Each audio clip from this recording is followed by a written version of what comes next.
네, 전 남자친구와 쌍방폭행 혐의를 받는 가수 구하라 씨가 전 남자친구에게 동영상으로 협박을 당했다고 경찰에 추가로 고소장을 제출했습니다. 네, 구 씨는 지난달 27일 전 남자친구를 강요와 협박, 성폭력 등의 혐의로 고소한 것으로 전해졌는데요.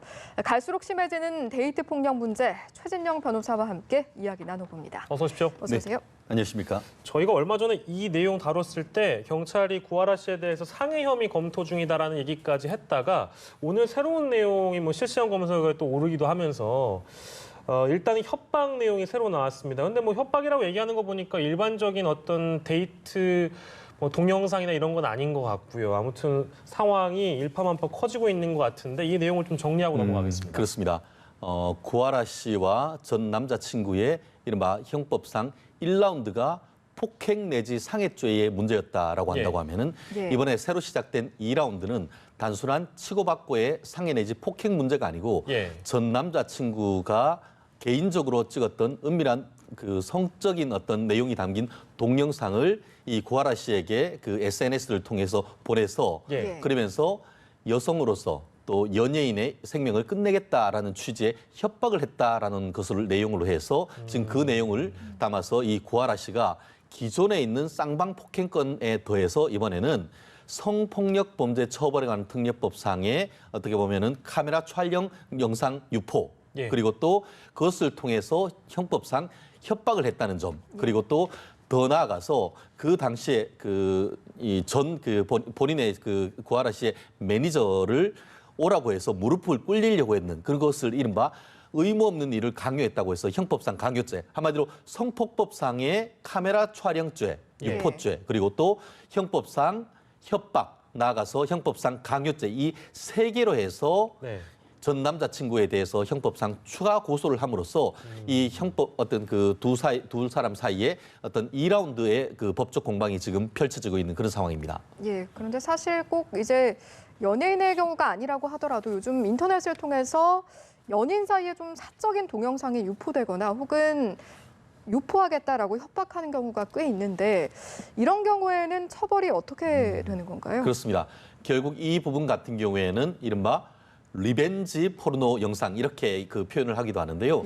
경우에 이것을 이제 연인이나 부부 사이에 좋은 관계일 때는 추억이네, 소장용이네라고 했다가 두 사람 간의 관계가 어떻게 틀어지면서 오히려 상대방을 협박하는 정도. 경우에 따라서 대부분은 남자가 여성을 협박하는 케이스가 적지 않습니다만 가끔씩 같은 경우에는 여성이 남성을 이것을 이유로 협박하는 케이스도 실무상 없지 않은데요. 이런 케이스 같은 경우에는 말씀드린 것처럼 이번 같은 경우에는 이 동영상을 지금 보면 실제로 지난 달 중순에 싸운 다음에 그것을 바로 한 언론사에 제보하겠다라는 취지의 내용을 보냈는데 물론 아직까지 그 동영상을 실제로 유포했는지 여부는 아직까지 확인이 안 됐습니다. 그렇지만 그것을 다른 곳이 아니고 구하라 씨에 대해서 보낸 건 분명한 것 아니겠습니까? 그래서 음란 동영상을 인터넷이나 SNS를 통해서 보내는 것 자체만으로서도 지금 성폭력 처벌 특례법에 관한 법상에 어떻게 보면 카메라 촬영을 한 그 음란 영상을 유포있는 죄로 처벌될 가능성이 적지 않고 더불어서 여자로서의 연예인의 인생을 끝내겠다라는 그런 취지를 문자를 보냈고 그것으로 인해서 구하라 씨 같은 경우에는 본인이 얘기하는 것은 여성 연예인으로서 이것보다 더 무서운 것이 어디느냐라고 지금 항변하고 있는 그런 내용을 봤을 때는 형법상의 이 협박죄가 될 수 있는데 형법상 협박 같은 경우에는 3년 이하의 징역 또는 500만 원 이하의 벌금으로서 어떻게 보면 구체적인 어떤 형 자체가 그렇게 높지는 않습니다. 하지만 이것이 성폭력 처벌에 관한 특례법에 의해서 카메라 촬영을 한 음란행위 이 부분이 될 경우에는 5년 이하의 징역 또는 1,000만 원 이하의 벌금으로 해서 법정형이 쑥 올라갑니다. 그렇게 해서 실제로 이게 그와 같은 지금 고소장 내용이 사실로 밝혀질 경우에는 사실 1라운드에 있어서 치고받고 있는 폭행 사건에 있어서는 오히려 그 전 남자친구 얼굴에 전치 3주의 치료를 요하는 그런 상해를 입었다라고 해서 이 구하라 씨에 대한 비판이 적지 않았는 반면에 지금 2라운드에서 알고 봤더니만 그렇게 싸운 이유, 그렇게 반발한 이유가 이와 같은 그 성범죄로 어떤 성형 관계 동영상을 유포하려고 하는 것을 막기 위해서 그와 같은 일이 있었다라고 한다고 할 경우에는 오히려 전 남자친구에 대한 비난 가능성이 더 높아지는 그런 상황이 된 것 같습니다. 뭐 이거는 아직 법적으로 다투기 전이라서 저희가 길게 얘기할 필요는 없습니다만 갑자기 드는 의문인 게 그 유명한 연예 매체잖아요. 이거를 이제 단독으로 보도한 매체가 만약에 남자친구가 난 제보할 게 있다라고 얘기하면서 메일을 보냈다는 거 아니겠어요? 근데 만약 그 메일을 보낼 때 관련된 동영상을 그 매체에다 만약에 보냈다면 그것도 유포에 해당되는 겁니까? 다만 그 부분 같은 경우에는 예를 들어서 뭐 영리를 목적으로 했다든가 예. 한다고 하면은 그것은 그 지금 성폭법상의 그와 같은 처벌이 될 가능성은 없진 않습니다. 그렇지만 그것이 보도 목적을 위해서라고 했을 경우에는 예. 다툼의 여지가 없진 않습니다. 다만 그렇다 하더라도 네. 다른 영상, 예를 들어서 구하라 씨가 남자친구가 있고 예. 어떤 그 같은 집에서 동거를 했다, 뭐 이 정도의 어떤 얘기를 한다고 하면 그것이 어떤 공익적인 제보로 생각할 여지가 없진 않겠죠. 하지만 그 차원을 넘어서 실제로 본인이 어떤 의도로 했는지 모르겠지만 그 동영상, 개인의 은밀한 그 관계를 가진 동영상을 보냈다고 하면은 그런 부분 같은 경우에는 어떤 그 보도의 목적, 어떻게 보면 그 어떤 일반 국민들의 어떤 그 알 권리, 이 부분과는 전혀 관계없는 부분 아니겠습니까? 네네네네. 그렇기 때문에 그런 목적으로 만약에 보냈다고 하면은 사실상 형사상 처벌이 불가피하지 않을까. 다만 아직까지는 그 구하라 씨한테 보낸 것 이외에 다른 데 유포했는지 이 부분에 대해서는 아직까지는 수사 중이다. 해서 그 부분은 아직까지 확인된 것은 아니다. 이런 상태인 것 같습니다. 네, 수사 내용을 좀 저희 기다려보도록 하고 데이트 폭력 얘기를 저희가 좀만 더 해보면 이게 지금 하루에 평균 28건씩 발생하는데 구속률이 낮네요. 이게 그 구속률이 낮은 이유는 뭡니까? 그렇습니다. 실제로 이제 데이트 폭력이라고 하는데 그것이 굉장히 넓죠. 경우에 따라서는 뭐 폭언을 했는 것부터 해서 경우에 따라서는 사실상 헤어지고 나서 성폭행을 했는 것까지 굉장히 넓다 보니까 데이트 폭력을 어떻게 규정을 하느냐에 따라 다른데 단순히 폭력이란 것은 폭행 사건 정도인데 폭행 사건은 아시다시피 합의할 경우에는 처벌할 수가 없습니다. 반의사불벌죄나 그렇기 때문에 그래서 일단 폭행이 있었지만 구체적으로 몇 주의 치료를 요하는 진단서가 나오지 않는 다음에는 결국 합의하면은 사실 또 봐달라고 하면은 또 그 감정으로서 용서하는 그런 거가 있다 보니까 처음에는 심하게 시작했다가 합의됨으로써 용두사미로 끝나는 케이스가 적지 않은데 다만 최근 같은 경우에는 구속 사건도 예전에 비해서는 분명히 늘어나고 있습니다. 그렇기 때문에 지금까지의 어떤 형사정책적으로 합의하면은 풀어준다고 해서 앞으로도 용서도 받을 것이다라고 생각하는 일부 남자 어떤 그 연인이 있다고 하면은 앞으로는 생각을 분명히 바꿔야 됩니다.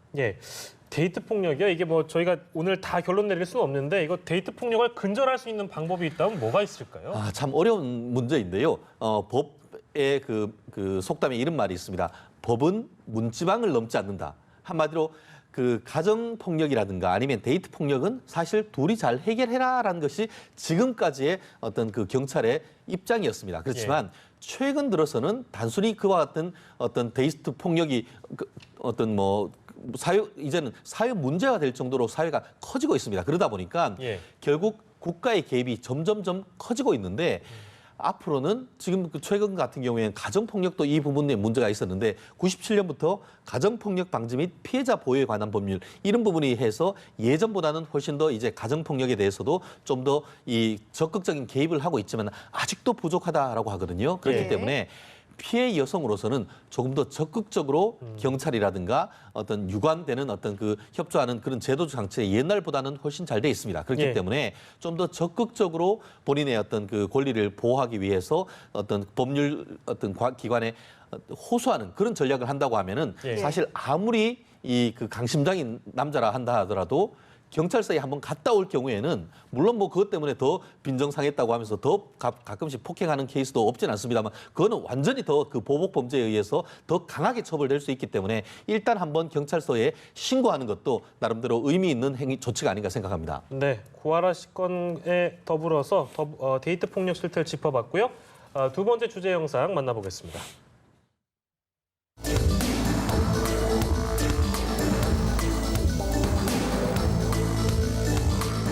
유가족분들께 너무 죄송한 말씀 드리고요. 법이 심판하는 대로 따르겠습니다.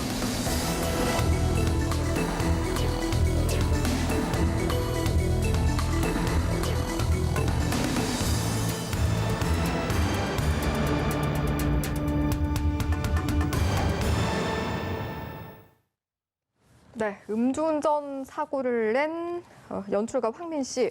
오전에 이제 법원에 출석을 했고 아마 오늘 안으로는 구속 여부가 결정이 될 것 같죠?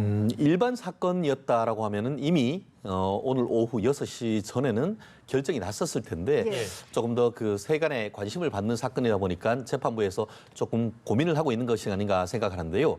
보통 그 음주운전을 해서 사람을 다치게 했다라고 하면은 보통은 그 교통사고 처리 특례법상 음주운전 치사상으로 하는데 예. 이번 같은 경우에는 교통사고 처리 특례법이 아니고 특정범죄 가중처벌법상의 위험운전 치사상으로 했습니다. 예. 그것이 뭐 어떤 의미가 있냐면은 예. 교통사고 처리 특례법 같은 경우에는 업무상 과실치사상 같은 경우에 한다 하더라도 종합보험에 가입했을 경우에는 원칙적으로 처벌 안 되고 예. 다만 12개의 중과실 있는 경우에만 처벌하되 그것도 처벌 수위가 상대적으로 낮습니다. 그런데 그러다 보니까 사람이 2명이나 죽었는데 예. 이런 것을 솜방망이 처벌을 할 수 없다라는 그런 형사정책적 필요에 의해서 예. 요즘은 음주운전을 해가지고 사람을 다치게 했을 경우에는 예. 교통사고 처리 특례법이 아니고 훨씬 더 가중처벌이 되는 특정범죄 가중처벌법상의 네. 위험운전 치사상으로 지금 그 재판에 넘기는데 예. 이번 케이스 같은 경우에도 경찰이 일벌백기하자라는 취지에서 예. 훨씬 더 처벌 수위가 높은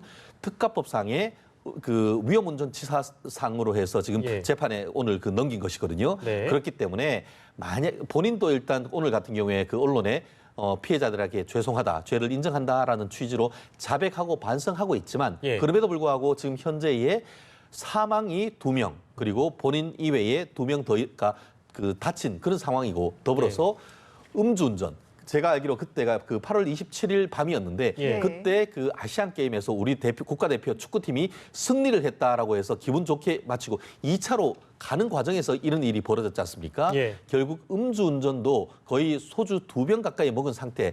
음주운전으로 혈중 알코올 농도가 0.104 정도 되기 때문에 예. 사실 음주운전 정도 그리고 피해 상황 이것을 종합적으로 고려했을 때는 제 실무적 감각으로는 구속영장이 발부될 가능성이 훨씬 더 높지 않을까 저는 그렇게 생각합니다. 네, 심사 결과를 저희가 좀 더 기다려 보도록 하겠습니다. 두 번째 주제였고요. 다음 주제 영상 보여주시죠.